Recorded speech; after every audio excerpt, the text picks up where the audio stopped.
Ce que j'ai remarqué, c'est que j'écoutais beaucoup de podcasts. Mais quand je dis beaucoup de podcasts, c'est genre 2-3 heures par jour. Facile. Donc un podcast par jour, voire 2, voire 3. Mais surtout des podcasts anglais, parce qu'en France, il n'y a rien dans. Je retrouve pas ce que j'aime dans certains podcasts anglais, sachant que mes deux podcasts préférés, c'est clairement le Joe Rogan Experience et Lex Fridman. Et en fait, pourquoi j'aime ces deux podcasts? Parce que c'est de la pure curiosité. C'est-à-dire que les mecs ne jugent pas, ils sont juste là à poser des questions sur des sujets qui les intéressent avec des gens qui les intéressent. Et ils sont intéressés par un truc global qui s'appelle la vie. C'est-à-dire qu'un jour, ils sont intéressés par l'histoire, un jour, ils sont intéressés par les neurosciences. Et, et en fait, ils sont libres. C'est ça le truc. Alors qu'en France, tous les podcasts, ils sont nichés. Qui a eu cette idée de merde de nicher ces podcasts? C'est-à-dire que déjà, on a beaucoup de podcasts, en tout cas, c'est peut-être un biais algorithmique, mais j'ai quand même l'impression qu'on a beaucoup de podcasts qui parlent de business. Et c'est un sujet ultra intéressant, évidemment. Mais il y en a quand même beaucoup trop. Ou alors de biomécanique, ou alors de productivité en général. Et encore une fois, ce sont des sujets intéressants. Mais il n'y a pas que ça dans la vie. C'est pourquoi il n'y a pas. À l'inverse, il y a des podcasts très littéraires ou des podcasts qui parlent que de relations amicales, enfin de relations humaines et tout. Oui, mais pourquoi du coup vous parlez pas de science? Il y a un seul podcast qui à un moment avait ce truc que je cherchais et que j'ai écouté en boucle. C'est-à-dire qu'il n'y a que 2 épisodes. Ça s'appelait, ça a été supprimé, ou alors ça n'a pas été supprimé, je sais pas. C'était le premier podcast de Florent Tavernier qui s'appelait The War Room. Oui, comme le truc d'Andrew Tate, sauf que c'est pas la même chose.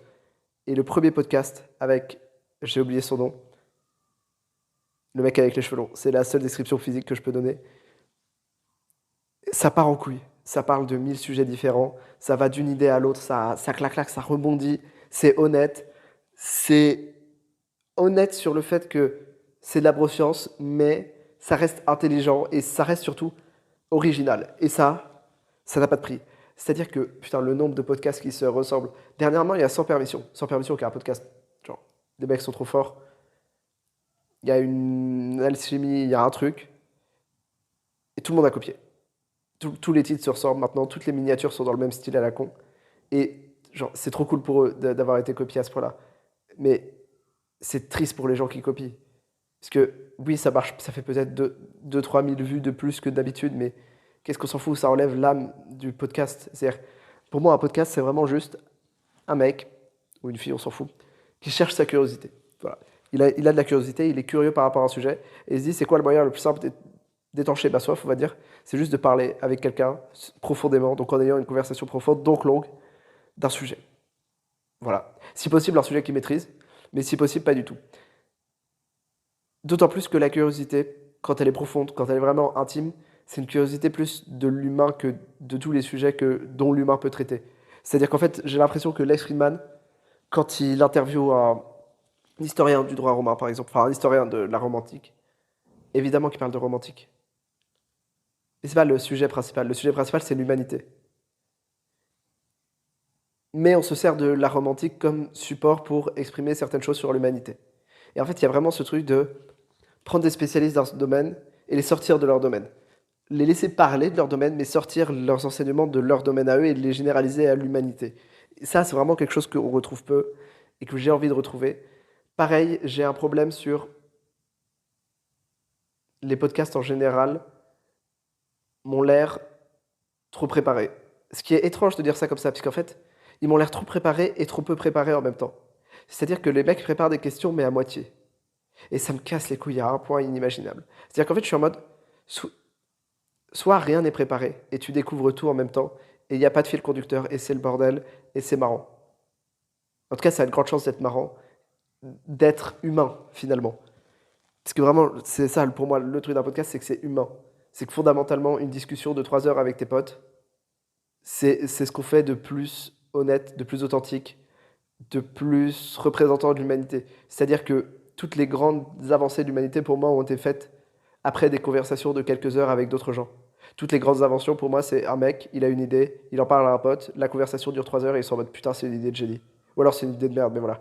La démocratie, c'est littéralement ça. Enfin, c'est des mecs qui discutent de comment le monde devrait être gouverné et ils essayent d'être intelligents. Et forcément, pour être intelligent, il faut développer son propos pendant un certain temps. Donc, c'est long, ça dure longtemps. Pareil, les discussions qui ont été, je sais pas, juste pour par exemple écrire le code civil, Ces quatre mecs, ils sont réunis dans une salle, ils ont écrit le truc. Les discussions de l'époque, ça devait être incroyable. Et il faut recréer ça. Et il faut rendre ça accessible, c'est-à-dire que tout le monde n'a pas la chance d'être sociable. Tout le monde n'a pas la chance de savoir faire des conversations intéressantes. Tout le monde n'a pas la chance d'avoir le temps d'avoir des conversations intéressantes avec ses amis. Tout le monde n'a pas la chance d'avoir des amis qui sont juste des amis et pas juste des collègues de travail. Tout le monde n'a pas la chance de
d'avoir eu assez d'expérience pour aller au bon point sur la conversation, pour bien mener la conversation. Donc, ça paraît légitime d'enregistrer ces- mes conversations à moi, qui, j'estime, sont relativement pas toujours intéressantes. C'est ça le truc, c'est qu'elles sont pas toujours intéressantes. C'est un peu aléatoire, mais au moins, elles sont en partie profondes. En partie, et surtout, elles sont honnêtes. Ça, c'est le truc principal. C'est que c'est des conversations honnêtes. Il n'y a pas de. J'ai l'impression que sur beaucoup de podcasts, les gens ont quelque chose à vendre. Ils ont une image à donner. Ils ont un angle d'attaque au podcast et invité comme podcasteur, tu vois. Mais c'est vraiment pas ça le but. En tout cas, ça n'a pas, vraiment pas l'air d'être ça le but. J'ai assez longtemps réfléchi au sujet puisque je consomme beaucoup et j'aime bien ne pas consommer de manière passive, on va dire. J'aime bien savoir ce que je consomme, réfléchir un peu au sujet. Et vraiment, on n'est pas là pour refaire la télé en fait. Enfin, on n'est pas là pour refaire des interviews où les mecs vendent leurs livres. C'est bien hein, si le mec vend son livre à la fin, c'est tant mieux pour lui, surtout si le podcast est intéressant. Mais ça enlève une part d'humanité. Ça enlève une part de. Par exemple, j'aurais tendance à dire que quelqu'un qui est là pour vendre quelque chose a moins tendance à montrer ses défauts. Et les défauts, c'est ce qui fait que. C'est ce qui fait les personnages humains en fait. C'est ce qui fait que quand tu regardes une série, tu t'attaches au personnage. La plupart des gens qui apparaissent dans des podcasts, je m'attache pas au personnage, je connais pas la personne. Je sais de quoi il parle, je sais de quoi son livre parle, mais je connais pas cette personne. Le but, c'est vraiment de recréer une forme de lien social qui, évidemment, s'est perdu parce que la solitude, To the moon, hein, ça monte plus vite que le Bitcoin, ce truc. C'est incroyable, surtout depuis le confinement et tout. En plus, on est dans une génération où on a beaucoup moins de... On a un double truc de... Globalement, l'attention se réduit. Mais l'attention se réduit parce qu'en fait, le lien social se réduit. J'ai l'impression que c'est dans ce sens-là. Peut-être que je me trompe. Mais les conversations longues, il y en a de moins en moins et c'est de plus en plus exceptionnel. C'est tellement exceptionnel, pas du tout. C'est tellement exceptionnel que la dernière fois que j'ai eu une conversation sympathique avec des potes sur le pouvoir et est-ce que le pouvoir corrompt absolument ou pas, discussion philosophique qui existe depuis très longtemps, mais voilà, dans un train, le mec à côté s'est incrusté tellement il a trouvé la conversation intéressante.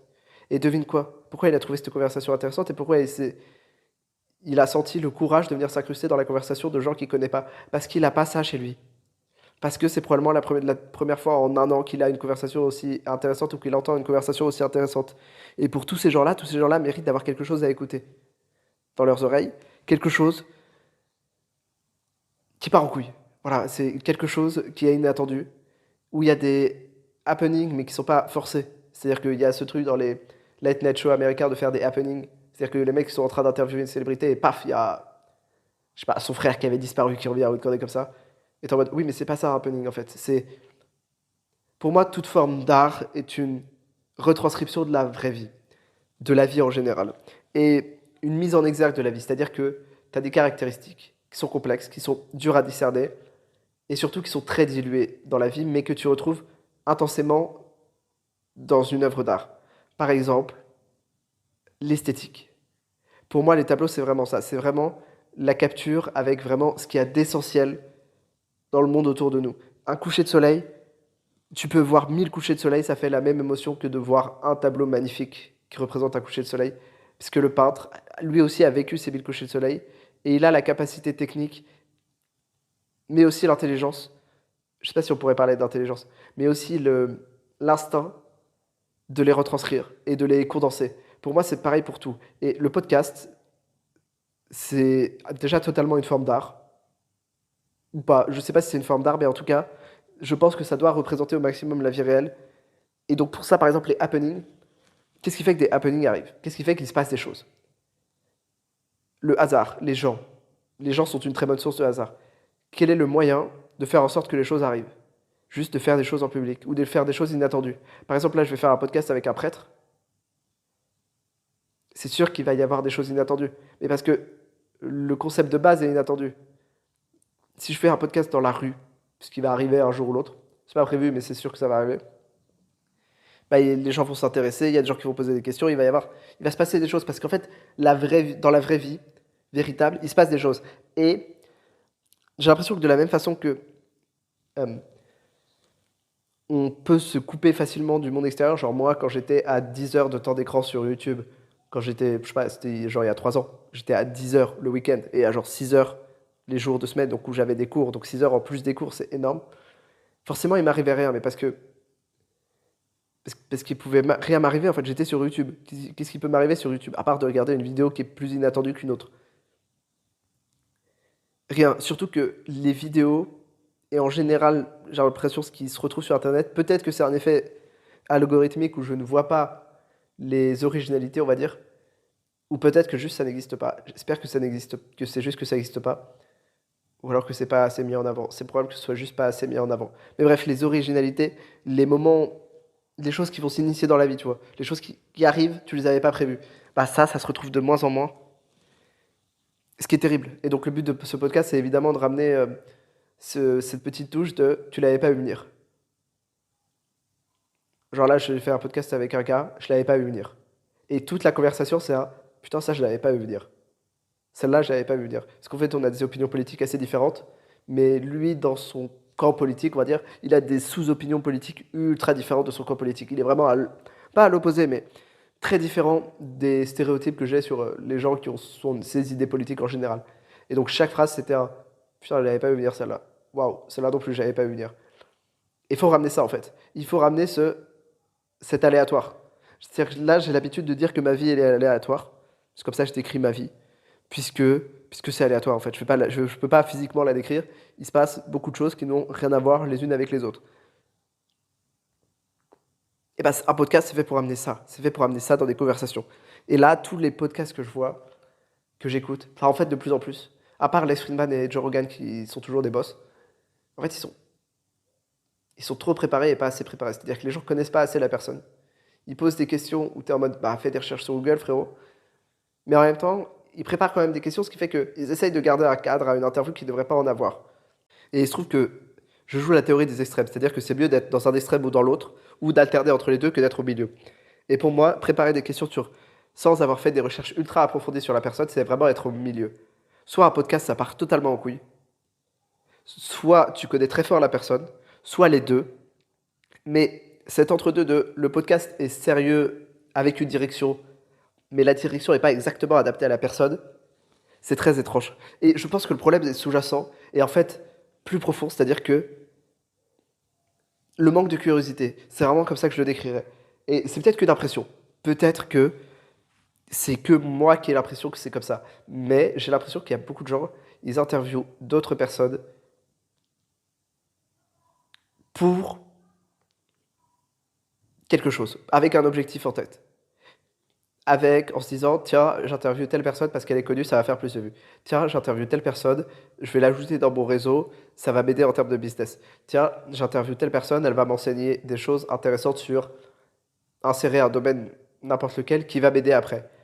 Mais il y a pas, il y a de moins en moins, je sais pas si c'est de moins en moins ou il y a pas, il y a peu la notion de vouloir découvrir la personne profondément en tant qu'humain. D'ailleurs, ça se voit parce que les gens sont assez vite résumés dans les introductions, qui est quelque chose que j'ai beaucoup de mal avec ça. C'est-à-dire que ils arrivent sur en mode nanana, nom prénom quoi. Vous êtes inséré à un métier. Déjà avec les gens normaux, j'ai du mal, parce que la plupart des gens en fait se résument pas à un métier. Il y a des gens qui se résument à leur métier. C'est soit une très bonne nouvelle, soit une très mauvaise nouvelle. C'est-à-dire que soit ils sont tellement obsédés par leur art et leur création que ça devient toute leur vie et c'est magnifique. Par exemple, les motoristes, les mecs qui designent des moteurs de voitures, il y en a, c'est toute leur vie. Il faut que ça, matin, midi et soir, ils font tout le reste parce que il faut le faire. Mais s'ils pouvaient, ils feraient que ça.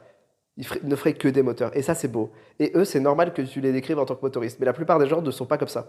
C'est vraiment une infime minorité. La plupart des gens ont plusieurs facettes et ne sont pas juste leur métier.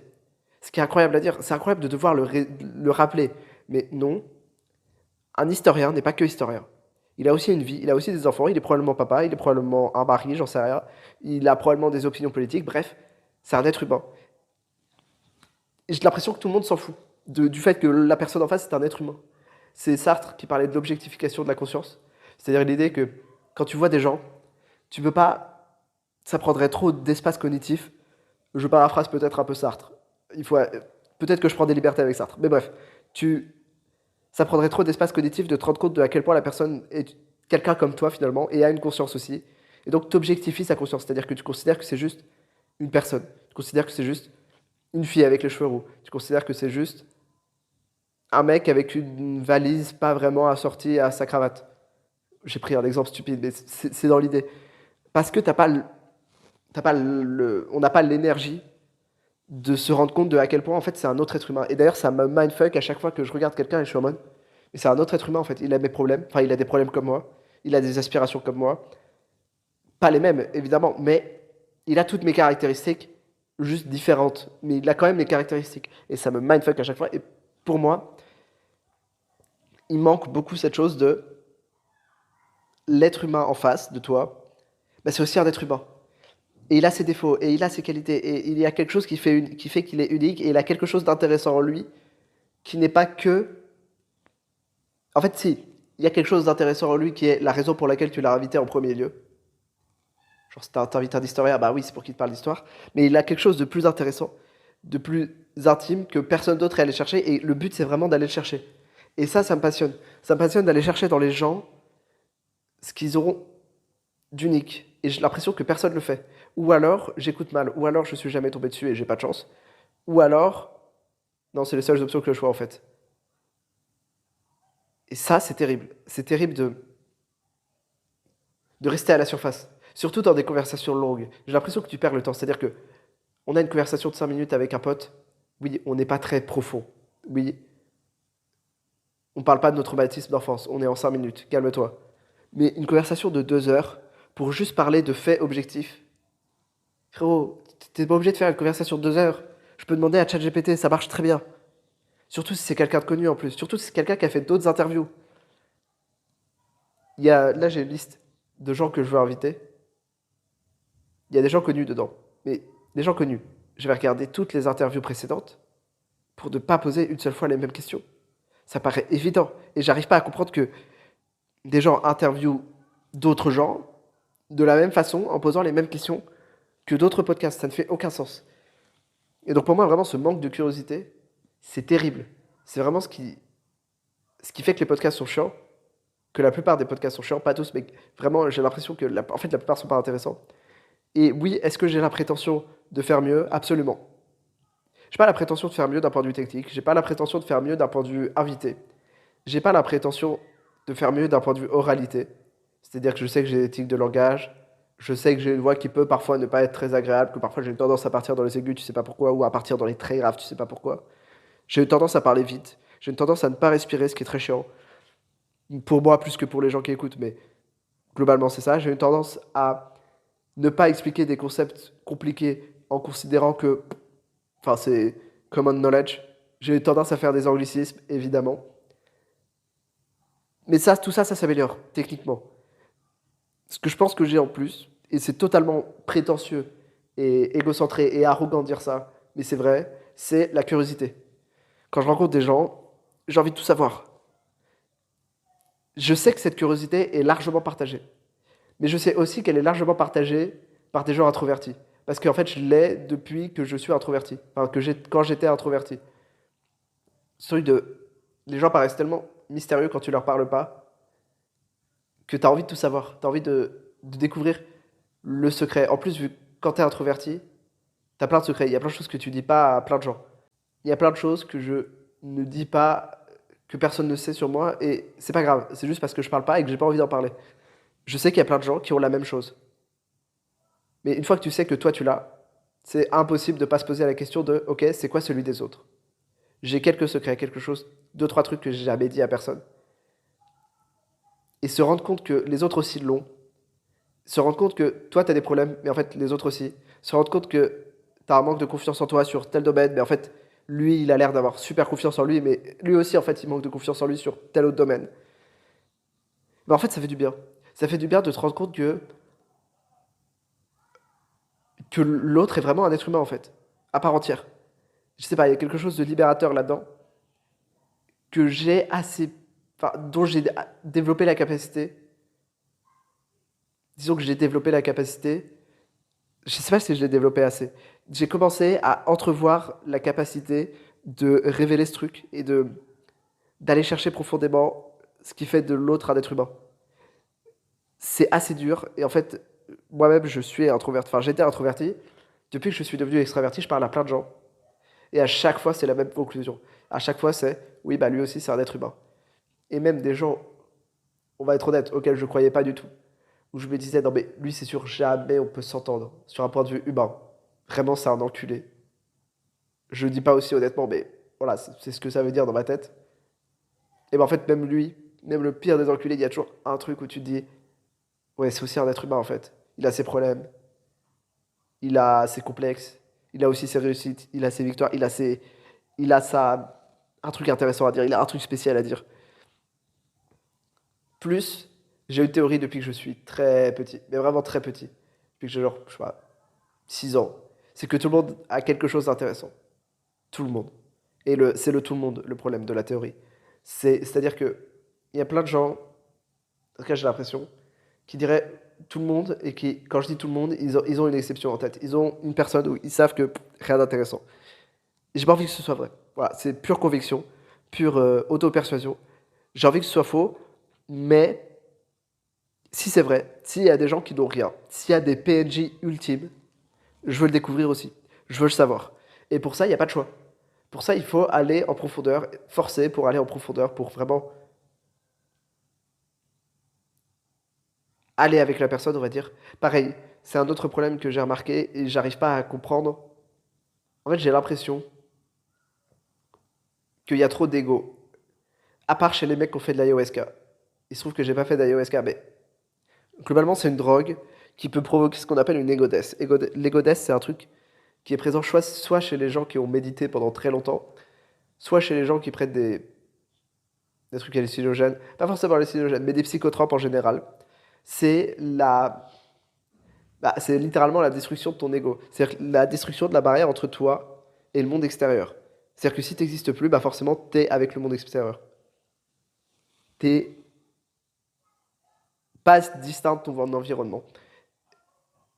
Et globalement, à part les mecs qui ont fait de l'ayahuasca ou qui ont eu des goddesses par d'autres moyens, tous les autres, j'ai l'impression qu'ils sont trop d'ego.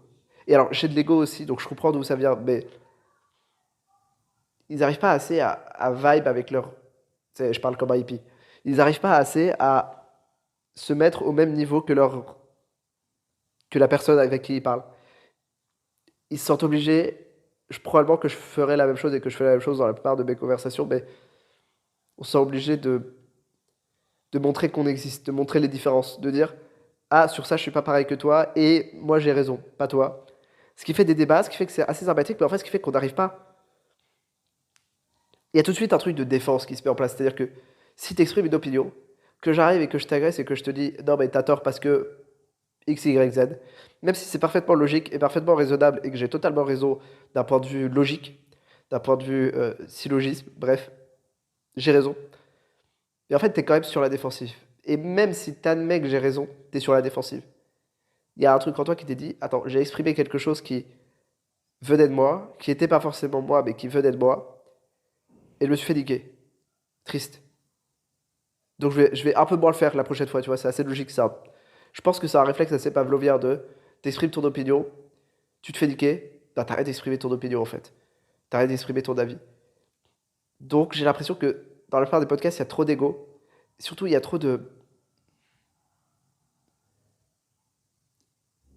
Le, le mec, le podcasteur, la plupart, en tout cas, ne s'accorde pas assez avec leur, les personnes à qui ils parlent. C'est-à-dire que dans une conversation, globalement, tu as deux choix. Soit c'est un débat, soit il y a une confrontation. S'il y a une confrontation, il y a deux camps bien distincts qui se foutent sur la gueule, c'est le concept. Et c'est très marrant à voir, hein. J'aime beaucoup. D'ailleurs, j'aime beaucoup le faire aussi, hein. Les débats, c'est vraiment ma passion. Enfin, c'est pas ma passion, mais j'aime beaucoup en faire et quand j'en fais, je les gagne assez souvent.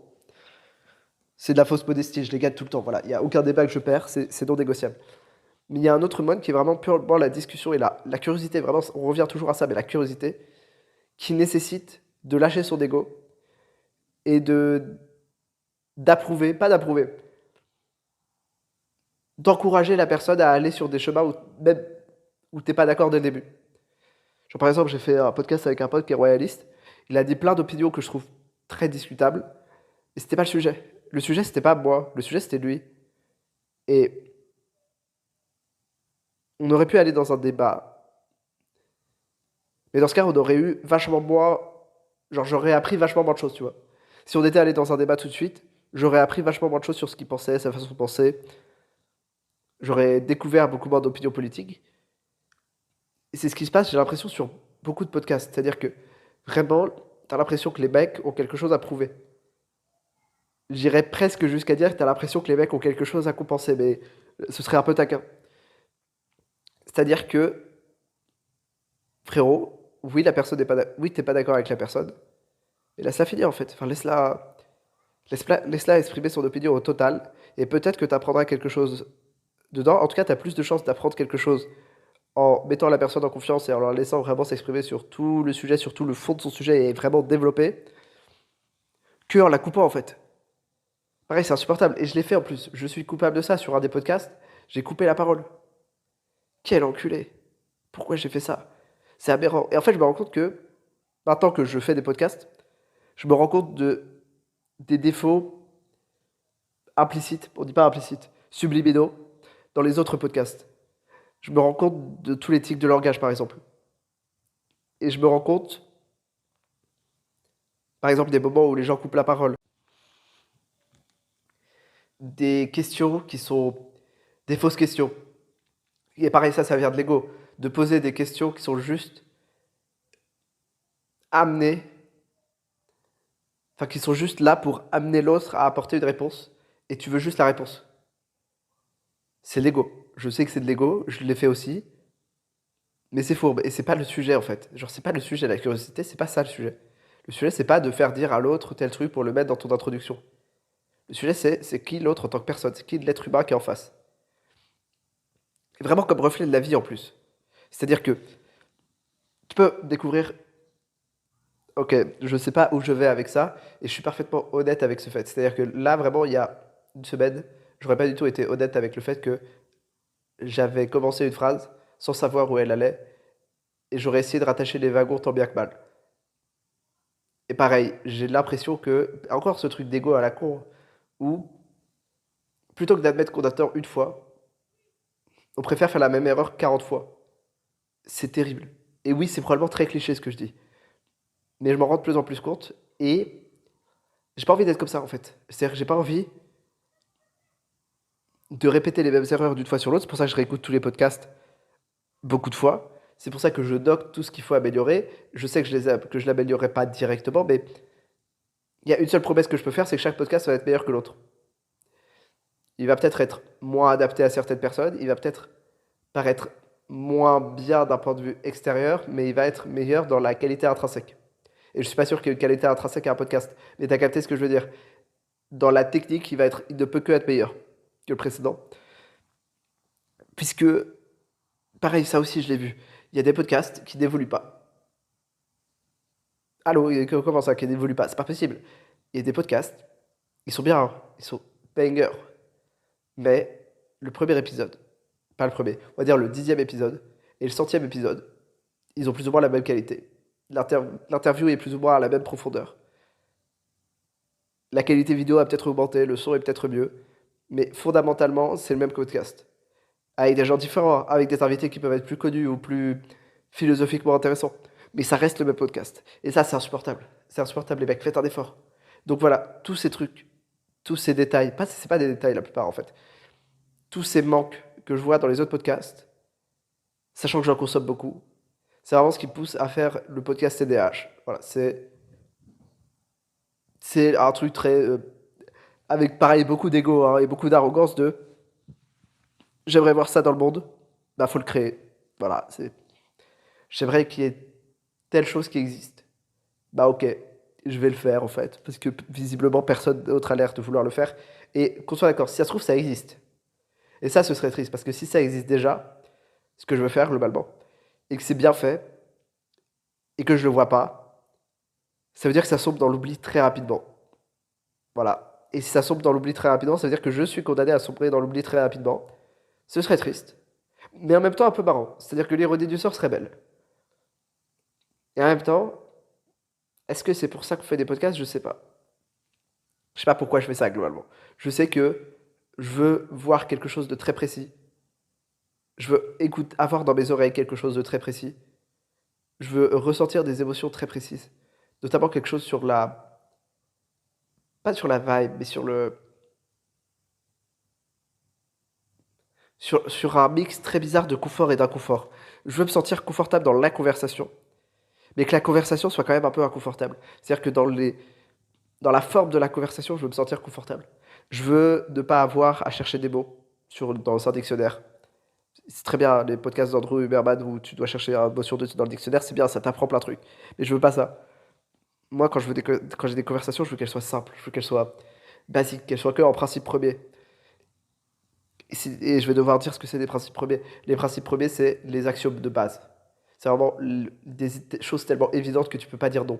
Et à partir de là, tu fais des raisonnements en te basant sur ces choses évidentes. Et du coup, le raisonnement est impossible à casser en fait. Je veux pas des choses hyper compliquées, mais je veux des choses qui soient légèrement inconfortables. Je veux pas pouvoir écouter un podcast et ressortir de ce podcast pareil que quand je l'ai commencé. Je veux toujours me dire, attends, j'ai découvert une manière de penser, j'ai découvert, il y a une